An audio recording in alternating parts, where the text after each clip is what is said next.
And we have with us tonight the former coal miner, now Conservative Party chairman, Patrick McLaughlin, the Shadow Chief Secretary to the Treasury, who nominated Jeremy Corbyn for leader in 2015, Rebecca Long-Bailey, the founder of the counter-extremism organisation Quilliam, Majid Nawaz, Lord Sugar's advisor on The Apprentice for a decade, now the host of Countdown, Nick Hewer, and the co-editor of the website The Conservative Woman, Laura Perrins.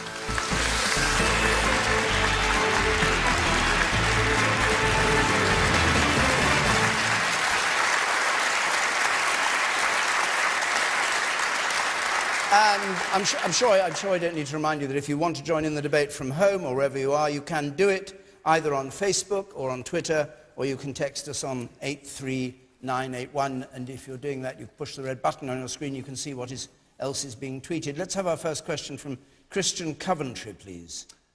Should Trump's state visit to the UK be blocked in light of his recent immigration ban? Patrick McLaughlin? No. President, we've made very clear that we disagree with the executive order that he issued last week, but he is the President of the United States. The United States is the most important trading country for us, and I think it would be wrong to withdraw the ban after it has now been extended to him. To withdraw the ban? Withdraw the invitation. Withdraw the ban, because people would like the ban there. Rebecca Long-Bailey, what do you think? Withdraw the invitation. I think that history is going to judge us by our actions on this. And we're right to foster the special so-called relationship with America. They're our best friend at the end of the day. But do you know what best friends do? They tell each other the truth in a respectful way. And that's what we should have done this week. And unfortunately, we weren't quick enough off the mark. But what would you... OK, what would you have the Prime Minister do? So you remember that invitation I gave you? Doesn't count anymore. I don't think it's appropriate to be condoning Donald Trump's values. The Muslim ban that he put forward was divisive. It sowed hatred. It was completely irrational.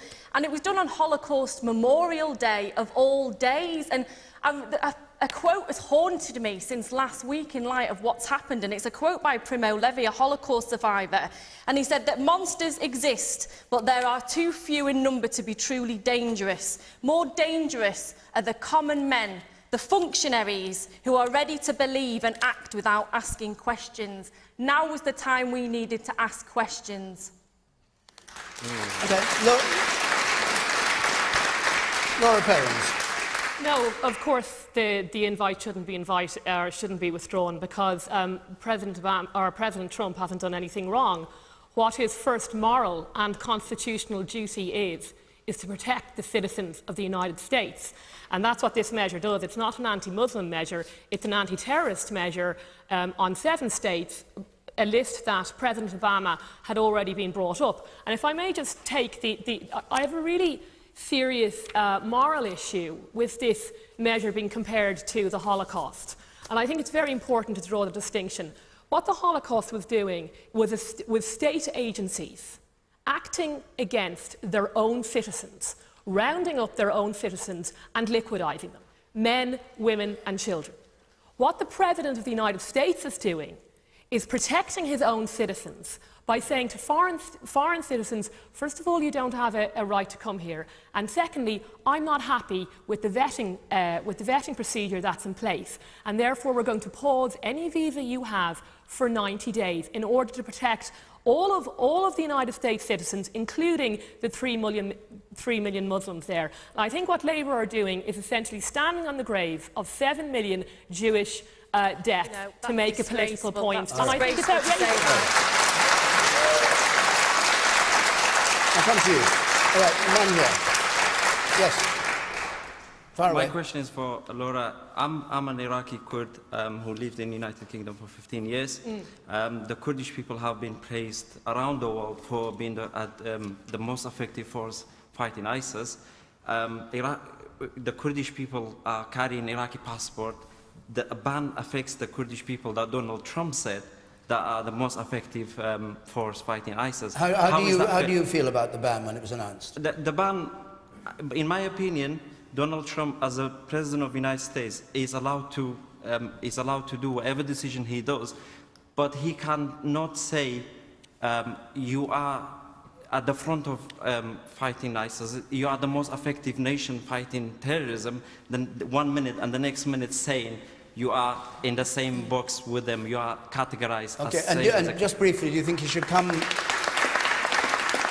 you think he should come on a state visit to Britain? Do you think he should come to Britain as a guest of the Queen? I don't think so, no. No, That's okay. my personal opinion. And you in the third row there, and then I'll come to you, Nick.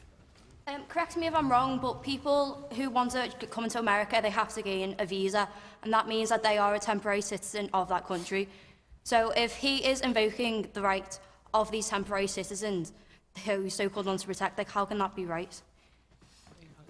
So what's your view about the state visit? He shouldn't come. He's been very decisive and institutionally racist. Nick Hewer, institutionally racist and I very think divisive. this question falls in two parts. The invitation and the ban. The invitation.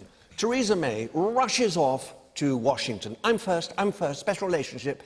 And let's invite him, let's capture his heart. Let's make sure that, you know, we've got this great relationship. Donald Trump is a shark. He doesn't know what he did yesterday. He's not altogether sure what he's doing today. He's eating for the day. And if she thinks that she's got a deal, then she's sorely mistaken. On the ban front, I don't know how many people here read Patrick Coburn's piece. A great journalist who is recognised as being an authority on all this said that Trump has turned himself into the greatest recruiting sergeant for ISIL, ISIS and Al-Qaeda and Al-Nusra. Because what he has done with that long-winded signature of his is to turn every Muslim in the world and question where they stand in the eyes of one of the greatest nation in the world, and they think less of the states now, and that inexorably leads to recruits joining rather than joining ISIS rather than fighting ISIS, and that's my view. Majid. I think there is two parts to this. I agree with Nick that I agree with Nick. Says a Lib Dem. I think there are two parts to this. One is the ban, one is the state visit. But before we get to those two parts, I think it's very important to acknowledge the fact of the aftermath of what's happened in Quebec. 6 worshippers were killed in a mosque a couple of days after completely irresponsible noises were made by the president of the most powerful country in the world. And those 6 are real human beings. Aziz ad-Din Sufyan, Khalid Belkacemi, Abdul Karim Hassan, Abu Bakr al-Thabti, and Mamadou and Ibrahim Bari were human beings killed while performing an act of worship by a far-right supremacist who decided, being a fan of this sort of rhetoric, that these sorts of people, 2 of them immigrants to Canada, need to be eliminated off the face of the earth. And so consequences of language are very real. I know Trump doesn't call it a Muslim ban, but all of his rhetoric, up until the election itself, was using the words, we're going to stop Muslims coming into this country. And then the executive order itself excludes Christians. So you would forgive people for using words like Muslim ban, even though it's not technically correct. Let's not also dance on the grave of those 6 on a technicality by saying it's not a Muslim ban at the end of the day. You don't know any... Let Laura speak for it. Let Laura just you seem to know a lot about a crime that is just committed, and obviously it's a horrific thing that happened.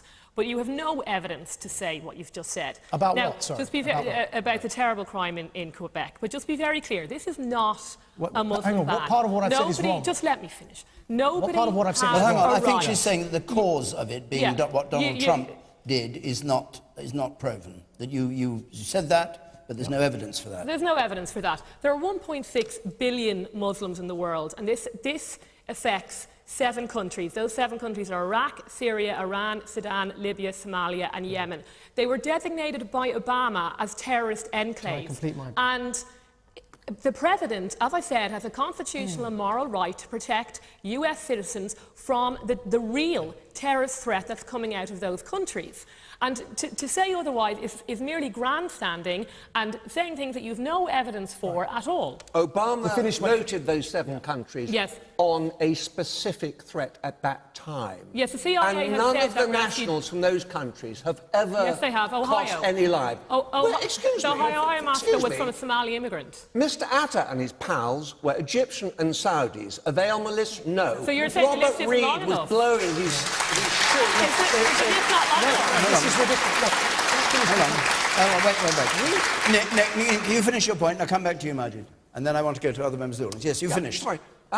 Perhaps we should be on that ban because Robert Reid was crossing the Atlantic trying to explode his shoe and take that aircraft down. Excuse me? Britain isn't an unstable country. All of those 7, apart from Iran, are war-torn countries. Britain is a stable country. I mean, it's a ridiculous thing to say. And the fact that Britain isn't included and all the European Muslims aren't included and the vast majority of the world's Muslims are not included in this ban just goes to show how wrong it is to say that it's not an anti-Muslim ban, it's an anti-terrorist ban, and something needs to be done about ISIS. Laura. They're a barbaric organisation and there's no way that they should be allowed to infiltrate refugees and be a threat to the Western world. I'm probably the only one on this panel who works every single day. You see, something needs to be done about ISIS. I'm probably the only one on this panel who has a full-time, every single day, trying to do something about ISIS. And the fact is that the 7 countries that were named have not been responsible for any homegrown attack across Europe. So he should wait Can until I they're actually dead finish Americans. the point that I was going to make? All right. I think everybody in the audience has heard a good deal from you two. I'd like to hear what their comments are on it. The woman there at the very back with spectacles. Yes, you, sir. Madam, rather. Go on. While I agree with all that's said about Donald Trump, the invitation has been issued by Her Majesty the Queen. Surely we have to go along with her invitation and accept Mr. Trump and welcome him, even though we don't agree with it. So this was going to be... OK, and all right, hold on. And you, sir, there, in the middle.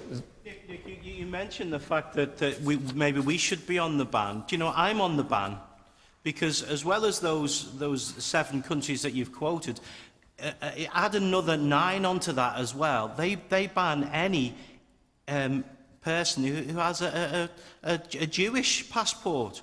And because I've actually got a Jewish stamp when I went to Israel, I'm not allowed to go to at least 8 of those particular countries that you've named as well. So the ban already exists for other people. So what Mr. Trump is doing, have we got any right to be lecturing others? All right, and you, sir, over there. Thank you. And you? Yes? It is clearly racist, and I agree with the panellist there who says this encouraged the attack on the innocent worshippers in the mosque in Canada. A lot of respectable politicians like Trump and like some closer to home have blood on their hands when they make statements which stir people up and appear to give them permission to attack Muslims and immigrants. And I think it's a disgrace. If Trump does come here, I can guarantee there will be such a turnout to let him know he is not welcome. It will be the biggest demonstration we've seen for years. All right. Patrick McLaughlin, can I... what's your comment on what the former head of the Foreign Office said, that the ministers, you're in the Cabinet, have put the Queen in a very difficult position, he wrote in the Times, by inviting Trump here at this time and with such alacrity? Well, you're talking about Lord Ricketts and yes. What Lord Ricketts said. Look, Donald Trump is President of the United States. It is the start of his presidential time in office. He has just been elected.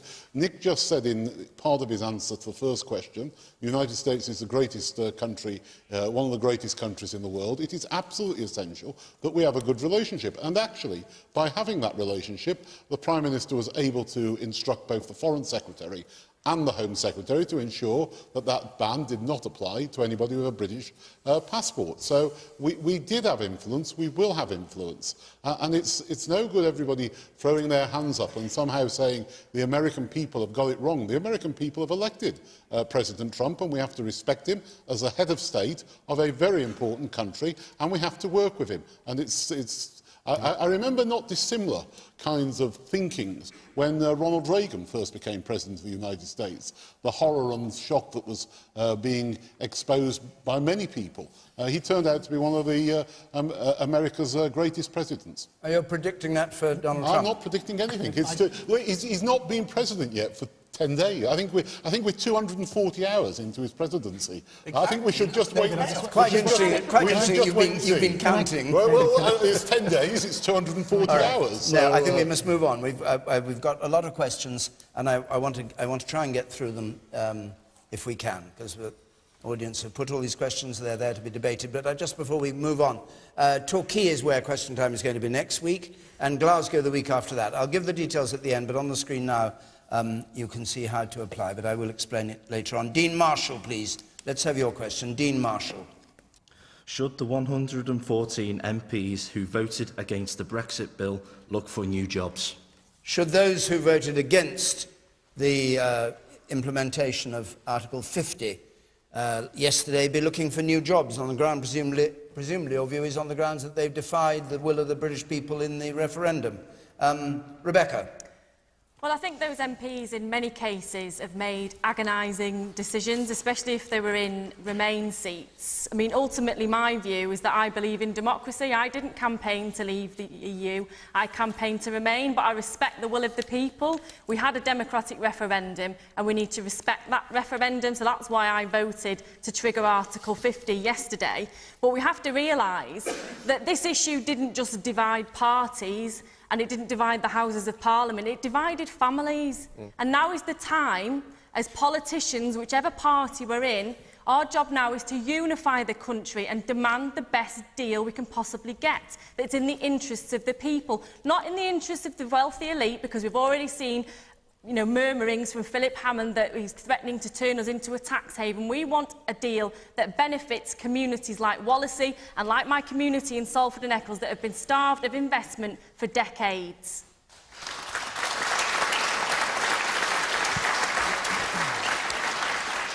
What about the question, though, which is whether people should be looking for new jobs? By failing to... a lot was said in the House of Commons about, apart from Ken Clarke on the Tory side, for instance, they all voted in favour because that was what the country decided in a referendum where everybody was entitled to vote.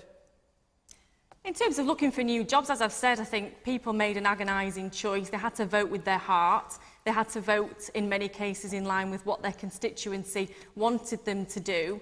But as I've said, the party position, certainly the Labour Party's position, was to uphold the democratic will of the people. Okay. Now, we'll take an empathetic approach and an understandable approach to the MPs that have voted against the party whip because they were put in difficult positions.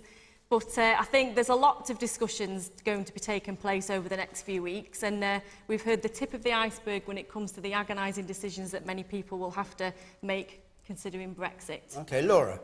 Well, I'd separate your question out slightly. First of all, I think anybody whose constituency voted to leave and they voted against it should certainly resign because they're anti-democratic and not serving their own constituencies and defying the will of the people. And also anybody who had a migraine or passed in a sticky note, they should definitely resign.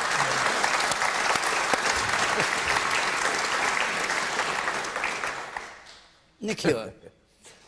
Well, I cried myself to sleep when Sunderland fell, and I woke up in the morning with a sodden pillow because I was an absolute Remainer. But the truth of the matter is, there was a referendum, and the Remainers lost.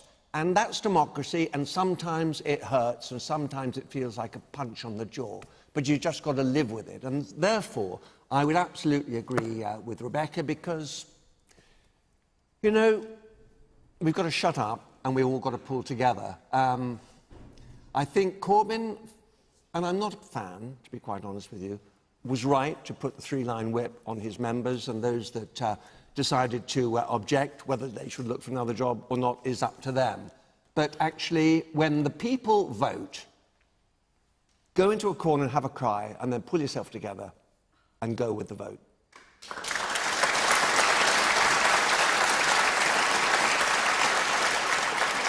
You, sir. I think we should bear in mind that MPs are not mandated, they're representatives. So therefore they should act in the way that they best believe represents the interests of their constituents. Now that will be different depending on the constituency they represent. But I think they've got to follow their conscience.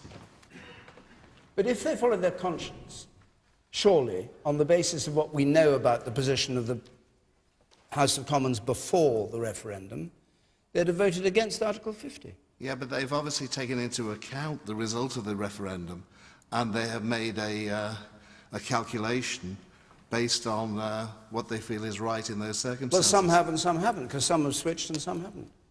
Well, I know it depends on the person. I wouldn't want to put myself in their mind. If I'd been an MP, I would have voted against. Patrick McLaughlin, you see, was a Remainer, argued for Remain, didn't you? Yes. How did you square your conscience with voting with the Prime Minister?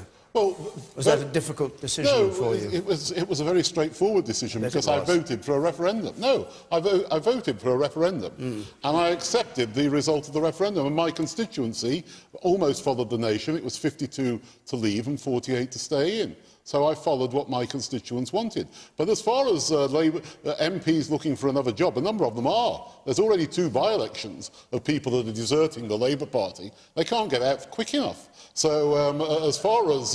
and that's taking place in Stoke-on-Trent and Copeland. So some of them are. But I think if they actually voted for the referendum, then they are duty-bound to accept the result of the referendum. And the vote for the referendum was overwhelmingly in favour of it. The woman up there on the left.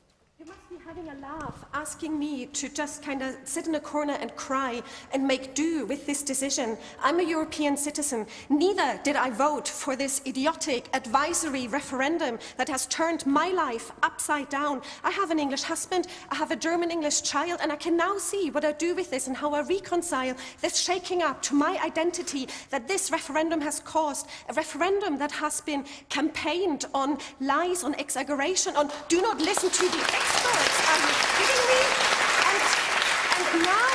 And now you're calling it the will of the people. This was not the will of the people. This was such a complex situation that should never have been decided like this, ever. So you think the 17.5 million were deluded? I think anyone who thinks that England will walk away from this divorce from the EU with a better deal than they have right now is delusional. Absolutely. Okay. Absolutely. Majid. So, Jeremy Corbyn, between 1997 and 2010, Jeremy Corbyn was the MP that rebelled the most against the whip. I find this with a deep sense of irony, what's happening to him now with all of these front benchers rebelling against him. I don't think they should lose their jobs. I think actually perhaps they should find a new political party, frankly, because under Corbyn's leadership, I think there's a new schism, there's a new way of dividing British politics around the Leave and Remain debate, and I think many of those so-called, what they call moderate Labour MPs, are not Labour anymore. Labour is now a left-wing party, which it rightly should be, and the Tories are where they are on Brexit. I think that those MPs that aren't happy under Corbyn's leadership do genuinely need to find a new party. I think actually the opposition, I voted Remain, the opposition to leaving the European Union as well, though, do, frankly, need to start articulating a vision in a post-Brexit Britain. Okay. And I think it's just unfortunate that we're still talking about what happened in the past, as opposed to what's going to happen next. You, sir. Is conducting a parliamentary debate without a white paper not betraying the will of the people? Conducting a parliamentary debate without a white paper? Is conducting a parliamentary debate and having a vote on the European withdrawal bill not betraying the will of the people? Why do you think it's betraying it? I feel like it's unrepresentative that these people are voting on an issue that they have not been informed by certain committees, by select committees. There's not been a certain amount of scrutiny on this current situation, and it's been rushed through Parliament to meet this arbitrary March deadline, which personally I don't believe is correct. Rebecca? Do you know, we got that white paper today, and quite frankly, it wasn't worth the paper it was written on. It was very vague, it was very ambiguous, it didn't tell us much more than we know already. It just set out Theresa May's 12 points in a very ambiguous way. And what made it even worse, there were points that weren't even factually correct. There was a bar graph, bar chart within the paper that stated that UK workers were going to get 14 weeks holiday. Now you can imagine my office was beside themselves when they heard this, only to find out a couple of hours later that it was a misprint and it's actually 5.6 weeks. So if the government can't even get its white paper right, how can we trust them to get the deal out of the EU right? All right, well, let's just, before we leave this, let's briefly I want to take a question from James Fitzhenry, please. James Fitzhenry. About what actually is going on, because, well, it refers to what happened today. In view of the Bank of England's revised growth forecast today of 2%, what's happened to Armageddon? What's happened to Armageddon, which, Patrick, I have to remind you, was what your side was saying was going to happen. We were going to have emergency budgets, tax increases and all that.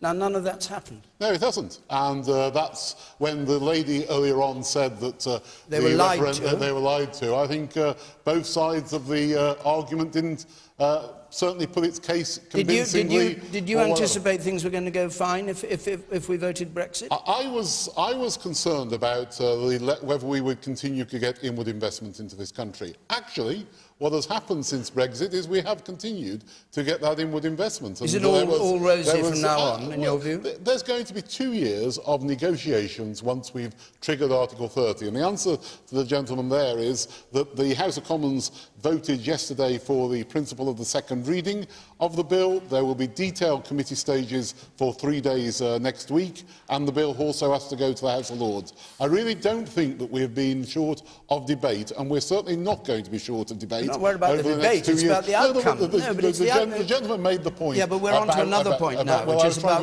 whether the sun is shining, the clouds are all gone, all the things you feared haven't come to pass.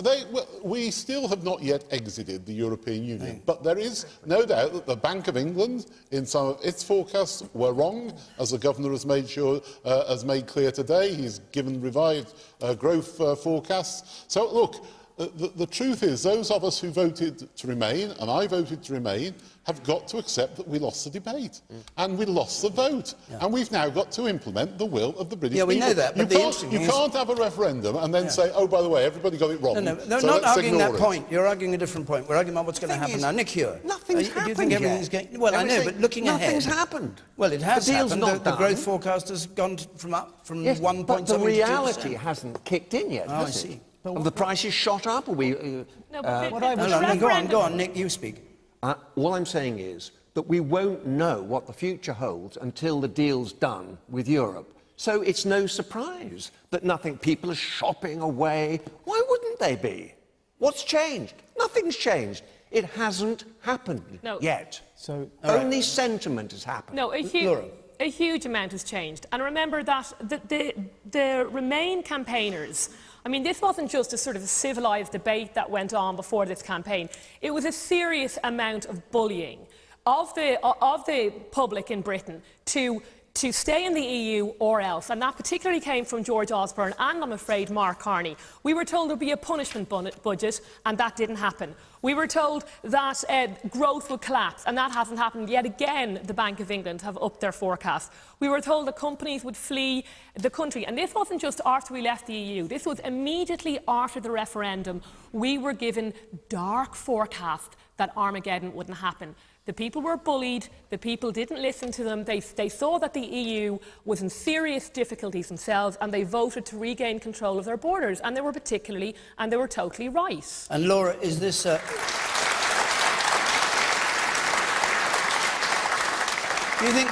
you think that some say, well, this is just at the moment, and 2 years from now it's going to get tough again, and people will start to feel the pinch from leaving the EU? I don't have a crystal ball. Because that's I don't have a crystal ball, and unlike certain politicians, I'm not going to make promises or forecasts that I don't know anything about, unlike George Osborne. But I do have confidence in Theresa May, and it's very important to remember that Britain is in a much stronger position than the rest of continental Europe. Now, I wish continental Europe was stronger, but Italy is basically bankrupt. Greece is bankrupt. Spain is bankrupt. And when we were out of the EU, I can guarantee you the vast majority of people will see that it was a great decision for Britain. A great decision. Majid.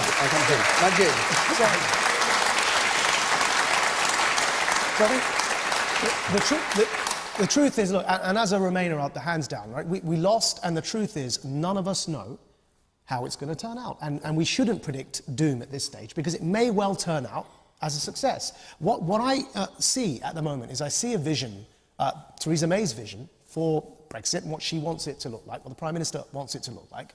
But what I don't see is that those who are still in the Remain camp, those who are still, beating that drum, frankly, we have to accept, A, that we lost, and B, what is the post-Brexit vision that those who are in the Remain camp have for how to make sure it is a success going forward, because frankly we have lost the debate. We've got to accept that, and there needs to be a liberal view as to what post-Brexit Britain looks like in the future that we can then use to hold the Prime Minister to account as to her view. There is no opposition at the moment. The woman up there on the gangway in white. Yes, on the side there. Yes, you. Yes, I was voting Remain, and at the very last minute I changed my decision and I went to leave. And the reason because of that is because of I go to a supermarket and a banana is straight. I'm just sick of the silly rules that come out of Europe.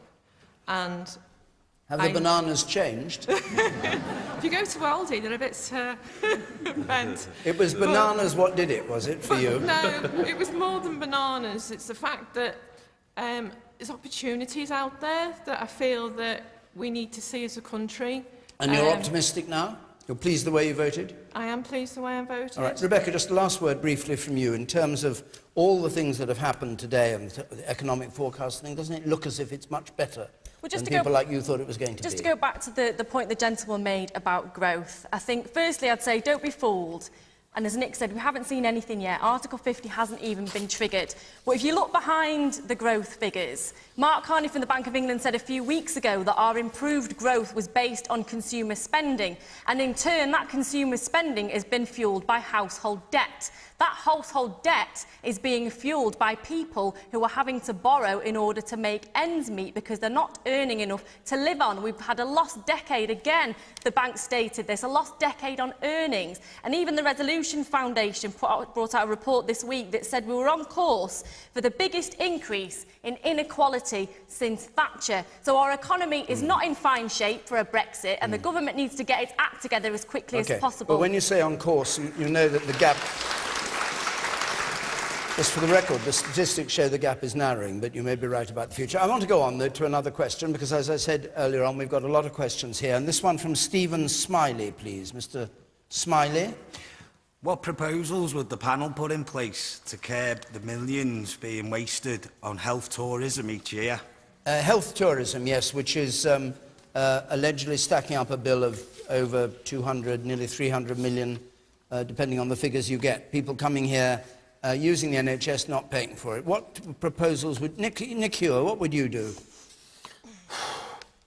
Don't sigh, that's not an answer. I think what you do, actually, and I know it's hard and all the rest of it, but you've got to be paid for the service that you provide if you're not entitled to it as a national of this country. And I know that it's very difficult. I remember my father, years ago, was on holiday in France, and he was down near Arcachon, and when his appendix popped, and they wouldn't operate until they had the money. Now, we all thought this was very hard and very unfair, but actually, perhaps it was not an unrealistic thing to do.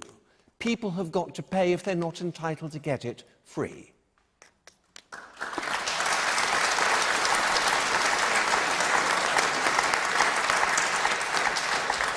Having said that, I'm not suggesting that they should die on the operating table while somebody's waiting for him to sign the cheque, but there's somewhere in the middle there. Laura Perrin. Well, I mean, I agree with Nick. I mean, of course, it's very wrong that people are coming here to claim free health when they're not entitled to it. And I think it's really important to remember that it's not just a question of money, because people who are living in Britain and have been paying into a system are actually being denied treatment, in part because of health tourism. Okay, so operations are being cancelled because hospitals and hospital trusts aren't doing their best to recoup these costs. And I don't think that's very fair if you've paid into a system and then somebody, again, a citizen of a different country, comes in and then secures treatment that they've absolutely no entitle to, either morally or indeed financially. And it's a system that can't continue on, although I think it's part of the broader problem with the NHS overall. But this is only a small part. This is a small part of a much bigger problem. Yeah, I just going to say that we agree with Nick. I was in Spain with my daughter in 2001 and we'd forgotten our E111. She was 18 months old. The only treatment they would give her was intravenous fluids to keep her alive. They wouldn't give her any medication, anything whatsoever. It took 4 days to get the E111 and we had to pay for the accommodation costs and get that refunded at the end. Right or wrong? I think it was completely wrong, especially with a child. Okay. Majid? Yeah, I think that ID checks could be a beginning. Health tourism is a serious problem. Perhaps institute ID checks. I don't think withholding operations, as in this case here with children, for example, is the way forward. But certainly once you know they're not British, you have a way of making sure that people are billed for those services. But of course, this is part of a wider problem. There's a huge funding gap in the NHS, 30 billion over the next 5 years just to keep it at where it is at the moment, let alone to improve the thing. I mean, we've got to look at some serious reforms in a non-partisan way. I mean, some of the political parties are playing political football with this. Perhaps we need a non-partisan commission to look at the future of the NHS. But do you think this tourism is a serious issue? I mean, the BBC had a documentary of a Nigerian woman who ran up a bill of 330,000. Very serious issue. But is it, I mean, compared with the overall debt of the NHS? I mean, it's not going to, even if we recover all of those costs, it's not going to fill, it's not going to plug the hole that we have coming up in the NHS. It's a huge crisis. Okay. I'd put 1p on national insurance, for example. I'd pay extra payment. Yeah. You say in blue. Yeah. Mentioning the Nigerian lady who ran up, I read 500,000, not 300,000. She flew first to the United States, where she was turned away. They clearly spotted something that we didn't. And what do you feel about the issue? Nick, I'll dispute what you say about paying into the system and getting it for free. We pay into the system. Sure. I think Laura was right on that. I think Nick was saying that as well. We don't get it for free. We pay for it. It's just after January the 31st we've all paid our tax bills. Okay. And the woman to your right, yes. You. Are you proposing that if you don't pay, you should not have access to the National Health Service? So if people, for instance, who have always been on benefits, family hasn't worked for generations, have just been taking, should we stop them? Should we say to them, well, you might be a citizen of this state, but you haven't paid into it, therefore you shouldn't have a right to it? Surely we have to look at people's need. Of course, there are some things that are not emergent where we shouldn't offer care, but where there is an emergency need, for instance, with that child or with a burst of ruptured appendix, you have to deal with it. You cannot not deal with emergencies. If people are coming for planned surgeries, of course that's unacceptable. But if people are caught ill in our country, it is right that we look after them, because these are part of our British values. Right. This is part of being British. We're nodding in agreement. Whenever I travel abroad, I always take out medical insurance. Why can't people, you know, the cost of a flight for an extra couple of quid, they can take out medical insurance and that'll solve the problem. I think the operative word there was tourism, wasn't it? Yes. Rebecca? Well, rather than accidents. Our NHS and our country as a whole is built on the principle of fairness, and I don't think anybody thinks that health tourism is fair per se. But what I would want to see from the government are illustrative figures as to how much it's going to cost to enforce this and how much they actually seek to recoup. I don't want our hospitals being turned into border patrols, and I don't want them turning away people who are in severe need of urgent care. Now, the point I want to make is, why is this issue coming up again? Last week the government were trying to blame GPs not staying open long enough for the crisis in the NHS. Now we're hearing about health tourism. The fact is that the NHS has been stripped of funding. In 2010, the government implemented a reorganisation of the NHS so big you could see it from outer space in an attempt to break it up and privatise it. That's their agenda, that's their direction of travel, and the rest of us are going to suffer as a consequence.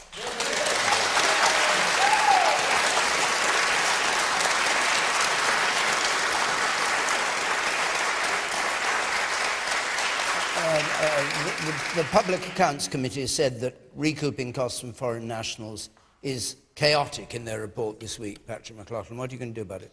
Well, I think we do have to address it. I think there's a couple of points that I'd make. I mean, without wanting to use a well-trodden phrase, I do agree with Nick about the people in this country pay for their health service. It's not something that's free, it's something that costs us a lot of money. I do have sympathy, though, with the gentleman who talked about the experience he had in Spain. You know, if somebody is in urgent need, I wouldn't like to have to wait to find out if they got cover. I think that should be done, and then we should recoup the money afterwards. And that's the way forward. I don't want to see anybody denied emergency medicine if they were so in need of it. That's not the way Britain operates. It's not the way that Britain is going to operate. As far as what Rebecca was saying, I mean, we have committed to put extra money into the health service. we are putting, which was more than what you did at the last general election. 4.6 billion cut from social care. No, not at all. 2.45 billion No, deficit last year for hospitals, there which you is go the again. worst on record so far. All we get from the Labour Party, £22 billion savings. The Labour 600 million the for Labour mental Party health. always talk about spending money. They don't talk about raising money and earning that money so that we can afford these services. When we came into office, we inherited the largest deficit that any country had inherited. £700 billion deficit now, Patrick. That's bigger than any Labour government in history. The woman on my left there. I'm just wondering if Theresa thinks she can get some help from the Americans to help with our NHS. What do you mean? Well, it seems that she's been over and she's talking, and if you look at Hunt and his plans, it does seem that privatisation is knocking on the door. Okay, which has talked about that. Right, David. I think we'll go on because we've only got. I'd like to get 2 more questions in if I can tonight. Dawn Pollard, let's have your question, please. Dawn. Do we have an effective opposition in the UK? To quote Theresa May, he can lead a protest, I'm leading a country. To quote Theresa May, he can what? He can lead a protest, I'm leading a country, is what she said in the House of Commons. Do we have an effective opposition? Who'd like to start on this and who'd like to finish? Rebecca, you start. Of course we've got an effective opposition. Our job is to hold the government to account, and it's also to set out a vision of the future, that another world is possible. I've already outlined tonight that our economy is failing. The government isn't putting the economy first. Even George Osborne yesterday, and I don't agree with George Osborne very often, he illustrated in his Brexit speech that Theresa May was not putting the economy first in terms of her Brexit negotiations. Labour is. We have a selection of red lines. We're going to rebuild and transform this economy. So yes, there certainly is an effective opposition. Laura. Well, I mean, I think it's clear that the opposition is just, first of all, hopelessly divided on the big issue of the day, namely Brexit, where literally one of their MPs cannot even be bothered to turn up for a vote. And if I may, I don't necessarily want to go back to the first issue, but it did strike me Who couldn't be bothered to turn up? Diane Abbott. She had a migraine. Well, of course, I'm sure she did. But she was taking part in a debate earlier in the day. But the really important point is, and you can see Labour is failing, and this is the reason why there was so much grandstanding and protesting on the street as opposed to voting in our democratically elected parliament over Trump, is because they can unify over Trump. They want to be the official opposition to Trump, but in fact, we already have the Democrats for that, and they have their hands full. You need to be the official opposition to the Conservatives, and you're being hopeless about it at the moment.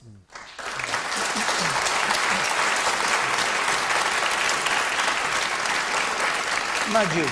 No, I think not only is the opposition in disarray, I think it's descending into puerile displays of protest and shouting, and in many instances preferring, even in some cases, violence and justifying violence on the left, instead of developing serious policy solutions and alternatives What's to what this we see. justifying violence?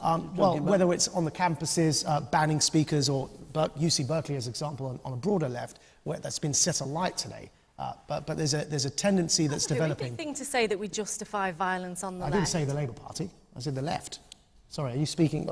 Well, you can take responsibility. You inferred can take that it was the responsibility Labour for it if you like. speaking about the opposition. I think that the opposition, as well as the broader left, I think that it's descending into authoritarian displays of wanting to shut debate down. And one of the examples of that we see is a lack of vision, as I mentioned earlier, even over what happens after Brexit. I think we need a clear vision emanating from the leader of the opposition that isn't there. We don't know what the alternative is to just resisting Theresa May's policies. We don't know what this country will look like after Brexit. And I think it's about time we started looking towards the future and articulated a liberal vision for a post-Brexit Britain. All right. The woman on the right there, and then I'll come to the two of you, but you on the right first. To be seen as the opposition, how can a Labour Party be seen as the opposition if they can't even go together for unity on Brexit? They're so divided that they can't stand on one stance. Okay, and the woman next to you? My question is, I don't think that Jeremy Corbyn is totally to blame for the fall of the Labour Party. I think it started with Ed Miliband, and I think that's where the fall of the Labour Party started. With Ed? Yes. Nick Hewer? Yeah, I agree. I agree. In Were fact, you a Labour supporter before? I've followed Labour since Wilson's '64 victory. Yeah, absolutely, step by step. And I was on Andrew Neil's show that we won't talk about, and met Ed Miliband. Feel free. And I thought his handshake was the handshake of a wet fish. And I went to William Hill the next day to try to put a bet on that he would not be leader of the Labour Party at the next general election, and they wouldn't take the bet, and I would have lost it, but I was right. I was absolutely right. And now, sadly, and I'm sorry, Rebecca, Jeremy's, he's not a leader, just as Miliband wasn't a leader. And talking about William Hill, if I can just throw in one further thing, I rang them today to try and put a bet on that Trump would not see out his first term. 2-1 that he'd be impeached, 13-8 that he'd resign. Fascinating. Oh, he's going to serve 2 terms. He's going to serve 2 terms. And did you place a bet? They're rotten odds. They must know something that we don't know. But you're a rich man. You could have doubled your money. The man in the blue there, in the blue pullover. Yes, in the centre. Yes. Labour Party. We're on about what? I've been a Labour voter all my life. Yes. And now I'm in a position where I'm really not sure where to go. So I'm afraid it isn't an effective opposition at the moment. Are there Corbyn supporters here who want to speak up for him? The man in the white shirt, perhaps, and I'll come to you. Yes. I think the most effective opposition... The man in the white shirt first, yes. I think the most effective opposition will be UKIP in the next election. Once Nigel Farage has been proven right over Brexit, in a couple of years, he will be. OK, well, that's a fine endorsement of Corbyn. And you, sir, in the second row here. It's a media campaign against Jeremy Corbyn. Yeah. I read the newspapers, you listen, watch Sky, everywhere you look at it, it's an attack, and now they seem to withdraw. And no attacks anymore, it's not let him fall on his own sword. But, I mean, I don't understand the obsession. I mean, yeah, OK, you're looking and think, is he... Could you see him leading the country? I question whether would we have our trust in him, but the attacks on him, it's just terrible. I don't understand. I don't understand the attacks on him, where they come from. He's a decent guy who's trying to look at things from a different way from the normal politician, who, you know, it says one thing and then he'll flip-flop over. It's honestly, it's like the thick of it. It's like watching an Amanda Nucci programme when I see the situation that goes on with it all. Honestly, it's ridiculous. The simple on the point that he made, actually, about the media attacking the leader of the opposition. Do you think it's unfair? Well, media attacking the leader of the opposition is nothing new. I was in opposition when the media were attacking our leaders on several occasions. But look, the simple fact about whether they're an effective opposition or not is this. 172 Labour MPs last year had voted no confidence in Jeremy Corbyn to run the Labour Party. If 172 Labour MPs don't think he's suitable to run the Labour Party, how on earth is he suitable to run the country as our Prime Minister? OK.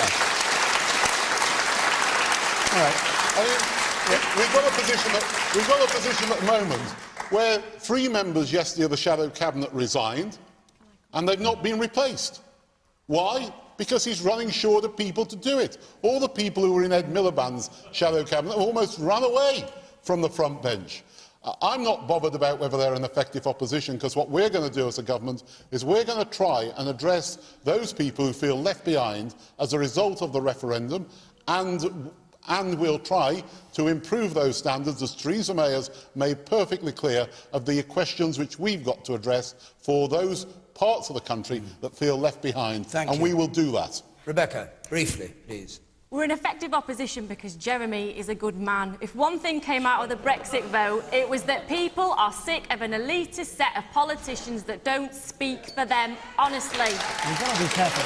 They want somebody that delivers a bold vision, and Jeremy is doing that. He's delivering a future that is based on paying your fair share, investing in our economy, high-paid jobs, aspiration where we can have an English dream, the equivalent of the American dream, because at the moment there isn't one. You work your fingers to the bone and you get nowhere. That's why we need to elect the Labour Party as quickly as possible. Right, thank you. Off the stump for a moment and to Completely different question to end with from William Clements, please. William Clements. Should parents be fined for taking their children out of school? We'll have to be quick here. Should parents be fined for taking their children out of school during term time? It's gone to the Supreme Court because of a case in the Isle of Wight. We needn't go into the details, but the father complained and it went to the High Court and then it's gone to the Supreme Court. Majid. Well, I sympathise with parents who can't afford to pay peak fares during the peak travel times. Of course, that's one of the reasons cited for why they justify doing this. But, you know, frankly, I think the children's needs come first, and education and taking them out of class can be incredibly disruptive. I think there needs to be some disincentive. I'm not sure fines are the way forward, because usually the sorts of parents that are travelling out off-peak are doing so precisely because they can't afford it. And so I don't think fines are the way forward, but there needs to be some form of disincentive from disrupting the children's education. Laura Perkins. Well, I think it is an interesting issue. I don't think fines should be even necessary, and I did initially think the other way around. I think if you're signing up to go to school, you're part of a school community, and you don't just have a duty to your own children who should be in school and should be being educated in that school. I know holidays have an educational benefit, but it's really important, first of all, that your own child is at school. And secondly, you also have a duty to the other children that are there, because if your child falls behind because you've taken them out to go on holiday, then it's disruptive to the other children when your own children have to catch up. So I don't think it's fair as a whole in relation. You know, school is like a family. You have a duty to your children and your school community. And I think there should be solidarity within that school community. You've signed up, you're sending your children there, and you know, you should support each other. And taking children out of school is disruptive, not just for your own child, but for other children as well. Woman in the second row from the back. Yes. Yep. Can you explain to me why schools, like our primary school, is then used for 2 days during the referendum for the Brexit vote and local elections, which takes 2 days out of the educational timetable for our children? That doesn't seem fair. Nick, you're on the question of children going out for holidays, which is what this is about. Sorry to... I think if there's one thing that a parent can do for its child is to ensure... OK, Nick, yes, thank you. Nick. Yeah. I think the finest thing that a parent can do for its child is to ensure that it gets the best possible education that it can. And I think that they should keep them in school and forego the opportunity to have a warm swim somewhere off the Spanish coast, frankly. And even for families who can't afford to go during the holidays because all the prices go up? The hotels cost more, the flights cost more? I dare say they do, but we don't all have to go to Spain for our holidays or to warm climates. We can all go to Devon or wherever it is. The kids' education is the most important thing. And I unusually agree with you, Laura. Thank you. Rebecca. Well, unfortunately, even Devon's extortionate if you try to go in the school holidays. And I remember, I've got a 4-year-old, I remember being flabbergasted at the cost increase in school holiday time. So I think we need to take a reasonable and pragmatic approach, and I agree with everything that the panel have said about ensuring that your children has the best education and that it's disruptive. But I think 1 or 2 days here or there in order to secure a cheaper holiday for parents who perhaps can't afford to take their children away in school time seems to be a pragmatic approach to me, and the schools could potentially monitor if it was the same family going away, you know, every single kind of a few weeks, then that's not acceptable, obviously. But I think once in a blue moon, then there shouldn't really be an issue with it. Yes. I'm a mum to a few boys, and I think one of my issues are with the school holidays is that there seems to be this long period of 6 weeks in the summer, and as a working mum, you're juggling constantly who's got the children. What I'd like to see is actually a review of the academic school year. You know, do we have a look at maybe the 3 weeks over Christmas and 5 weeks in the summer? Do we look at moving You still have the holiday times? problem, though, wouldn't you? The prices will still go up. You do, but I think that's where that flexibility in those conversations come in. We have another issue here that if you have a child in a different area, and if you work in a different area, my children can be off at a different half term than when I would be off. And we need to look at this as as the whole picture and not just going on holiday. Patrick, briefly. Well, I think you've got to look at the effect that is had on the rest of the children in that class if they know that certain people are going away on holiday and they're not. And then on the way that that child has to catch up on that particular subject when he comes back off holiday, and the pressure that puts on the school and the teachers. And the simple fact is we're paying a lot of money into our education system for children to go to school. And if they miss that schooling, they miss that opportunity. So you're pro-fines? I do not think it is right to take children out of school for holidays unless it is very, very exceptional circumstances. Are you pro-fines? Yes. Thank you. So the Supreme Court take notice? No, I'm sure they won't. The woman there with the glasses on in black, and I want to just take one last question. Yes? I think the way the education system works at the moment, specifically with primary schools, children are being taught how to answer exam questions rather than actually being taught how to learn. So, in terms of holidays, I wouldn't condone to take children out of school on a regular basis, but for maybe once a year, I think they can learn a lot more on a few days' holiday than what they'd be reading in a textbook. And people who homeschool believe they can learn more out of school all the time, which is another matter. Stuart Motter said, I think we've just got 60 seconds for your intriguing question. Let's have it. Should all politicians have someone sat behind them with a sign saying, he's lying to you?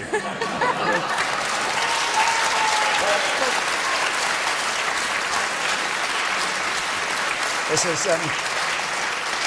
is Nigel Farage, who was photographed in the European Parliament with a Labour MEP behind him with a sign with an arrow saying he's lying to you. And the question, should all politicians have somebody sat behind them? I mean, we may only ask the politicians, but we have to go very quickly. Rebecca. Well, it'd be quite handy. I think the default position is that, you know, a lot of politicians are quite economical with the truth, but that shouldn't be the case. I think we need to put more truth back into politics because people are losing faith in it, Patrick? quite frankly. He's telling the truth. She's telling the truth. He's telling the truth. Go on, quickly. Oh, right. Am I go? Thank you. Yes, you can go. Right, thank you. I suppose that one of Donald Trump's favourite boasts was that he wasn't a politician. So I think it's an interesting question, and overall I think we try to do the best for our constituents and we try and be as honest and open as we possibly can. It's like having somebody on your shoulder saying, don't believe everything he says. Very quickly, yes or no? Politicians liars tell the truth. You have to be very brief. No, they shouldn't. There shouldn't be such a sign. Politicians should just tell the truth when they're in front of the media. Okay, Majid? I want to be upbeat and say that we've got to start trusting each other a lot more and really just, I mean, hold people to account, but lawyers get it, bankers get it, teachers get it, clergymen get it, and if we keep hating on each other like this, we end up with Donald Trump. Nick? I'd like to think that Donald Trump would start telling the truth. He's nothing but a malignant, I suppose, what should we call him, narcissist. And next time your Prime Minister goes to see him, she held his hand on the first date. Make sure she takes a chaperone for the second date. That's what I would say. Right.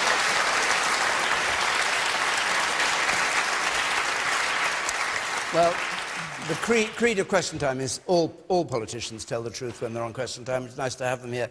But our time's up. I've been getting away with it all